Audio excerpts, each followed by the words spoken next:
इसी बीच 3 महीने के लिए डेपुटेशन पर हैदराबाद जाना पड़ा। रमा जी भी उनके साथ थी। वहां रमा और राजेश जी की झोली खुशियों से भर गई। हैदराबाद के मिलिट्री हॉस्पिटल में बेटी सारिका का जन्म हुआ। करीब 6 महीने बाद राजेश जी अपनी पत्नी रमा और 6 महीने की बेटी सारिका के साथ सहारनपुर लौटे। अपनी माताजी, पत्नी रमा और बेटी सारिका के साथ राजेश्वर जी की गृहस्थी चल रही थी। इसी दौरान राजेश जी ने बरसों से रुकी हुई पढ़ाई लिखाई की तरफ ध्यान दिया। असल में ये विचार राजेश जी का नहीं, बल्कि उनकी पत्नी रमा जी का था, जिस पर एक दिन उन दोनों के बीच में चर्चा हुई।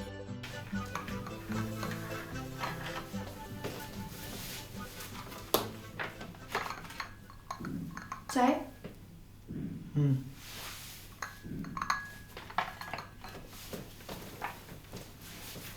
राजेश, बहुत दिनों से तुमसे कुछ बात कहना चाहती थी। हाँ हाँ बोलो रमा। क्या अब तुम्हें भी अपनी बात कहने के लिए मौके और इजाजत की जरूरत पड़ेगी? बोलो। नहीं नहीं, ऐसी बात नहीं है। दरअसल मैं सोच रही थी कि पढ़ाई फिर से शुरू कर दूं। जैसे कि तुम जानती हो कि शादी के वक्त मैं एमए कर रही थी और 2 सेमेस्टर भी पूरे हो गए थे। अब सोचती हूँ कि तीसरा और चौथा सेमेस्टर देके एमए पूरी कर लूँ और उसके बाद लॉ में भी दाखिला लेने का मन है। तुम्हें कोई ऑब्जेक्शन तो नहीं? No objection, great thought. ये तो बहुत अच्छी बात है कि तुम अपनी पढ़ाई पूरी करना चाहती हो। इसमें मेरी तुम्हें फुल सपोर्ट है। और शुक्र है कि लॉ कॉलेज भी घर के पास ही है। Oh, so nice of you Rajesh. तुमने तो मेरी प्रॉब्लम ही सॉल्व कर दी। बल्कि मैं तो कहती हूँ कि लगे हाथ तुम भी अपनी पढ़ाई पूरी कर लो। हाँ, ये ठीक रहेगा। मैं भी ऐसा ही सोच रहा था। ऐसा करता हूँ, मैं भी बीए कर लेता हूँ। बल्कि मैं तो कहता हूँ रमा कि तुम पढ़ाई के साथ साथ पॉलिटिक्स क्यों नहीं ज्वाइन कर लेती?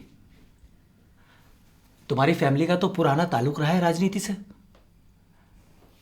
मैं चाहता हूं, बल्कि राय देता हूं तुमको कि तुम यूथ कांग्रेस ज्वाइन कर लो।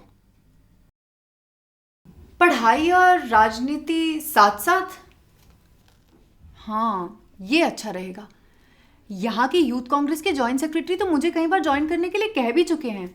अगर आप भी सहमत है तो मैं कल ही कॉलेज में एडमिशन भी ले लेती हूँ और साथ ही साथ जॉइंट सेक्रेटरी से मिल भी लेती हूँ। गुड। ये लीजिए चाय।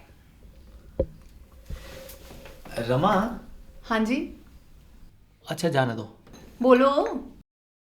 जाने दो। अरे कहिए ना। पैसे अलमारी में रखे हैं। मुझे पता है। मुझे पता है।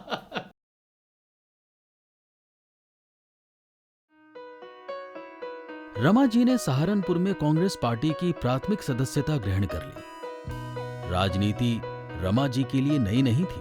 उनके पिता और चाचा पहले से ही सियासत में सक्रिय थे। सहारनपुर में ही लॉ करते करते साल 1977 में रमा ने बेटे सचिन को जन्म दिया। इसके बाद राजेश पायलट जी ने बीए की डिग्री हासिल की और रमा जी ने एलएलबी की डिग्री। राजेश जी के पास एक स्कूटर था। पायलट साहब सारी एयरफोर्स ऑफिसर्स की जो वाइफ थी उनके बड़े चहेते थे। वो सारी इनकी भाभियाँ थी और ये सबके देवर थे।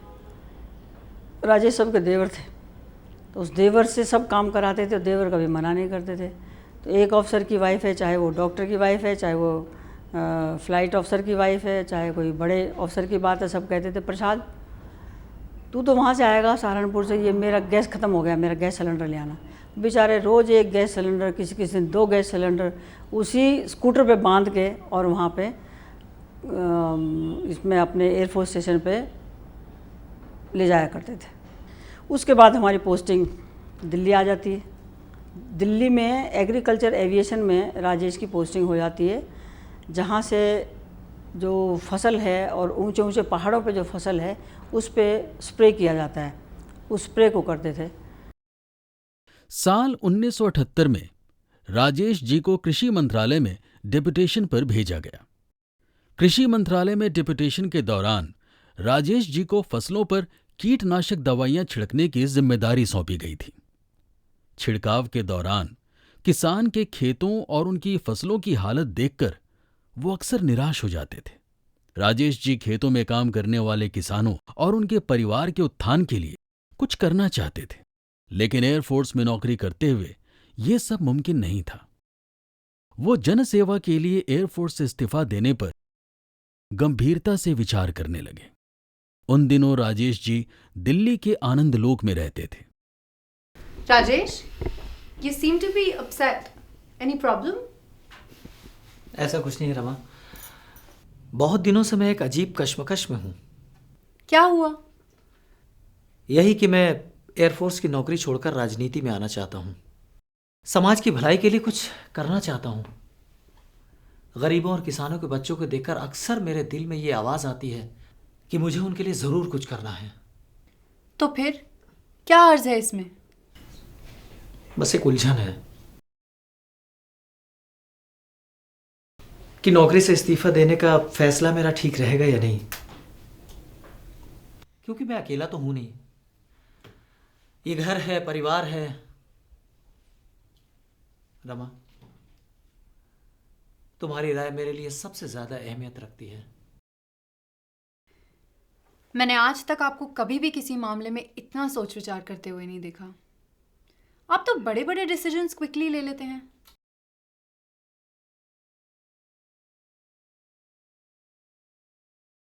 वो तो ठीक है रमा, लेकिन मैं एक एयरफोर्स पायलट हूं, सीधा और सच्चा। जिन यारों दोस्तों से पूछता हूं, वे सब नौकरी छोड़ने को मना करते हैं। क्या नौकरी छोड़ना ठीक रहेगा मेरे लिए? और क्या राजनीति में मैं सफल हो पाऊंगा? आप ऐसा क्यों सोचते हैं? राजनीति में भी अच्छे लोगों की बहुत ज़रूरत है। इनफैक्ट मैं पॉलिटिक्स में होने से अपने एक्सपीरियंस के बेसिस पे आपको ये बता सकती हूँ कि आप जैसे पढ़े लिखे और ऊंची सोच वाले इंसान की इस देश को सख्त ज़रूरत है। राजेश, आप बेफिक्र होकर आगे बढ़िए। थैंक यू रमा, तुमने मेरी सारी उलझन, सारी कश्मकश दूर कर दी। Thank you very much.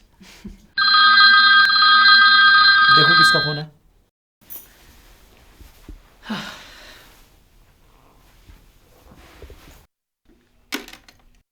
Hello. Hello. हाँ रमा। नमस्ते पिताजी। तुम दोनों थोड़ी देर के लिए यहाँ आ जाओ। जी जी पिताजी। ठीक है।